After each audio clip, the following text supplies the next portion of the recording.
As you probably have noticed here, we have kind of an unusual background behind us, the stained glass. And of course, this is actually a portrayal of the Lord Jesus Christ when he was 12 years old and went to the temple. And I love this because he absolutely confounded the teachers of the law. And I love that about this. This glass that we have in here is very unusual, and this is a very unusual church. It was actually founded in the year 1790. This glass is old, and this church was founded in 1790 when George Washington was president of the United States. It has a very unique place in Baptist history. You know, we as Baptists believe in the principle and the biblical principle of separation of church and state.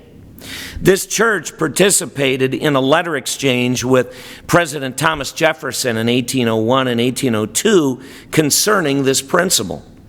In 1800, Thomas Jefferson was elected President of the United States. And the election of Jefferson delighted many Baptists since Jefferson was anti-federalist. He was a supporter of states' rights. And in October of 1801, the Danbury Baptist Association, which this church was a member of, wrote to President Jefferson to express their delight in his election, but yet they wanted to express some concerns. They had some concerns about the First Amendment to the Constitution as it related to Baptist pastors whose possessions had been confiscated and who had been jailed for not paying mandatory taxes to the Congregational Church.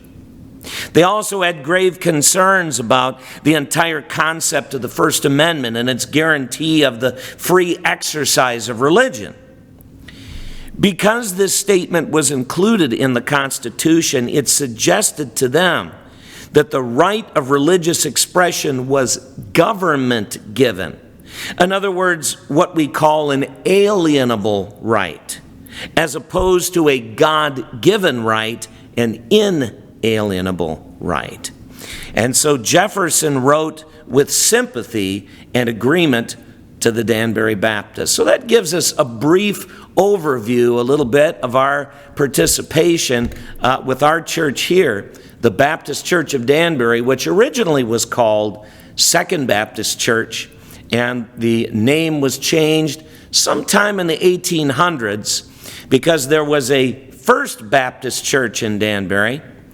They ended up closing their doors and then and then we changed our name instead of Second Baptist Church because we figured, well, there's no Second Baptist Church or no First Baptist Church anymore. So the church changed its name to the Baptist Church of Danbury. So that's a little of the history of the church, of the Baptist Church of Danbury.